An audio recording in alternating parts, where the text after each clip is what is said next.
여러분 한번 이런 얘기 한 번쯤 들어보셨을 것 같아요. 외국의 선교사님들이 우리나라에 들어왔을 때 그분들은 마차를 타거나 차를 타거나 그러고 다녔죠. 한 번은 선교사님이 차를 타고 운전을 하고 시골길을 가는데 어떤 할머니 한 분이 무거운 짐을 지고 가고 있더래요. 선교사님이 차를 세우고 타세요. 근데 이 할머니가 차에 타고 가는데 계속해서 짐을 머리에 이고 있더라잖아요.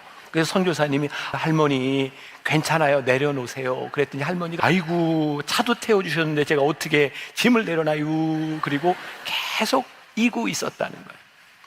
마치 우리의 모습을 보는 것 같아요. 오늘 하나님께서 우리를 부르셔서 오늘 우리로 하여금 예배하게 하시고 말씀을 듣게 하시고 기도하게 하셨는데 예배를 드리면서 우리는 우리의 짐을 다 지고 있는 것 같아요. 어쩌면 오늘 예배하는 우리들에게 하나님께서 이렇게 말씀하실 것 같아요. 사랑하는 아들아, 사랑하는 딸아, 내 짐을 내려놓을 수 없겠니? 내 짐을 나에게 맡길 수 없겠니? 라고 우리들에게 말씀하고 있는지 몰라요.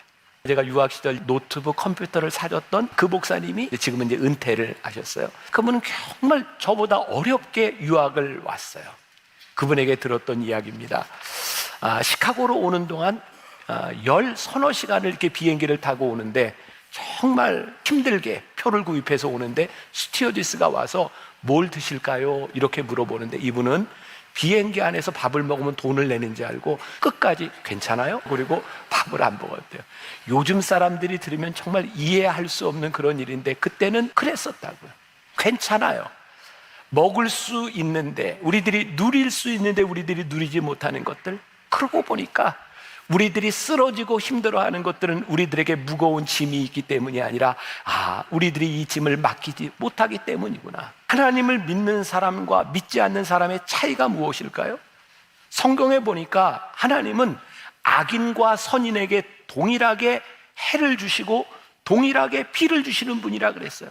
우리가 살면서 깨닫는 거지만 예수를 믿는 사람이나 믿지 않는 사람이나 살아가다 보면 똑같이 병에 걸리는 것 같아요. 암에 걸리기도 해요. 우리가 예수를 믿는다고 우리 남편이 갑자기 착해지거나 우리 아내가 갑자기 착해지고 그런 일 없어요. 예수를 믿어도 역시 우리를 속썩이는 자식도 있고 힘들게 하는 사람들이 있어요. 예수를 믿는 사람이나 믿지 않는 사람들이나 다 짐을 가지고 살아가요. 그런데요, 하나님을 믿는 사람들의 놀라운 특권이 있는 거예요. 우리 안에 있는 이 보배로 말미암아 귀한 보배를 가지고 있는 우리들이 우리를 지켜주시는 하나님 앞에 우리의 짐을 맡길 수 있는 거예요. 하나님 앞에 짐을 맡기는 특권을 우리들이 누리며 살아갈 수 있는. 시편 55편 22절에 보니까 내 짐을 여호와께 맡기라. 그가 너를 붙드시고 의인의 요동함을 영원히 허락하지 아니하시리로다 라고 말씀하고 있어요. 지난주에 제가 어떤 분과 이야기를 하는데 그분 아버지가 좀 일찍 세상을 떠나셨대요. 몸에 지병이 있었고, 근데 살다 보니까 그분의 동생이 아버지하고 똑같은 체질을 물려받아서 똑같은 증상이 나타나고 있는데 그렇게 두려워한다는 이야기를 들었어요. 아마 우리들 가운데도 그런 두려움이 있는 사람이 있을지 모르겠어요. 저도 저희 어머니와 아버지의 안 좋은 유전자만 저는 골라서 받았어요. 그래서 제 몸에는 병이 참 많아요. 저도 언제 죽을지 모르겠어요. 제가 아내한테 아무래도 내가 자기보다 10년에서 20년은 먼저 죽을 것 같으니까 혼자 잘 생각을 하라. 저는 언제든지 죽을 수 있어요. 제가 가지고 있는 질병에 대한 문제도 있어요. 근데 저는 그런 두려움 때문에 염려하다 살고 싶지는 않아요. 저는 열심히 노력해요. 건강하려고 노력합니다. 그런데 건강 염려증 때문에 노력하는 것이 아니라 하나님이 저에게 주신 사명을 감당할 수 있도록 건강했으면 좋겠어요. 그러나 이것이 내 마음대로 되지 않아요. 그래서 하나님께 맡기는 거예요.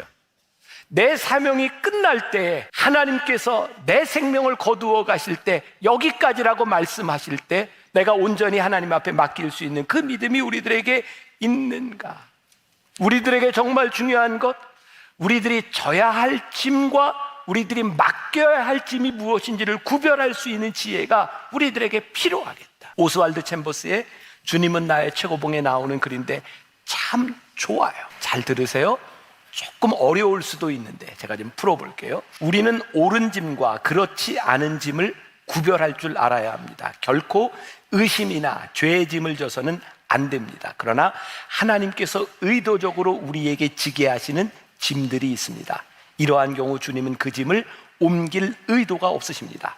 이때 주님은 우리가 그 짐을 다시 주님께 맡기기를 원하십니다. 만일 우리가 하나님을 위해 일하면서 주님과의 관계가 끊어진다면 그 책임감은 감당할 수 없을 정도로 무거울 것입니다. 그러나 만일 우리가 주님께서 우리에게 지으신 짐을 다시 주님께 맡기면 주님은 주님의 역사를 드러내시면서 우리의 책임감을 제거해 주십니다. 자, 제가 조금 설명을 할게요. 주님께서 우리들에게 지도록 주시는 짐은 주님께서 거두할 의사가 없으십니다. 그 짐은 우리들이 져야 되는 짐이에요. 아, 주님, 이것은 나의 짐입니다. 그런데 중요한 것은 내가 져야 되는 그 짐을 내가 지면서 내가 지는 것이 아니라 주님께 맡길 때 주님이 그 짐을 져주신다. 저에게 깨닫게 된 주님과의 친밀함, 주님과의 관계 속에서 주님께서 나에게 져주신 짐을 주님과 관계없는 것으로 보는 것이 아니라 주님, 저에게 이 짐을 주셨습니다. 주님, 이 짐을 맡아주세요 라고 주님과의 친밀함이 유지될 때 우리는 우리의 짐을 마땅히 지며 살아갈 수 있다는 거예요. 제가 이렇게 정리를 해봤어요. 최소한 우리들에게 짐이 있다면 무거운 짐을 맡기기 위해 져야 하는 짐이다. 제가 이렇게 표현이 가능할 것 같아요. 하나님께서 오늘 우리들에게 이전에 나올 수 있도록 여러분들의 삶에서 여러분들의 최소한의 의무를 감당하고 하나님과의 친밀함을 유지하기 위해서 여러분들이 해야만 되는 일, 그 짐을 우리들에게 지기 시작할 때 이 자리에서 우리는 우리의 무거운 짐을 주님께 맡기기 시작해요. 주님, 제가 이러한 짐을 가지고 왔습니다. 우리의 신앙은, 우리의 은혜는 거저되지 않습니다. 우리들이 최소한의 주님과의 관계성, 친밀함을 유지할 수 있을 때 우리는 주님 앞에서 이 짐을 내려놓을 수 있는 특권을 누리게 돼요. 저는 오늘 이제 이 말씀을 마치고 우리들이 찬송하면서 기도하는 시간을 가지게 될 텐데 오늘 여러분들이 하나님 앞에 여러분들의 짐을 내려놓았으면 좋겠어요. 오스왈드 챔버스의 또 좋은 글이 있어서 조금 읽어드려요. 주님은 나의 최고봉에 나오는 글이에요. 우리는 다음 단계에 어떤 일이 발생할지 불확실합니다. 그러나 하나님은 하나님을 확신합니다. 우리가 주께 자신을 내려놓고 주께서 맡기신 가장 가까운 의무를 수행하기 시작하면 그분은 언제나 깜짝 놀랄 일들로 우리의 삶을 채우십니다. 예수님은 나를 믿으라고 말씀하셨지 나에 관한 너의 신념을 믿으라고 말씀하시지 않으셨습니다. 모든 것을 주님께 맡기십시오.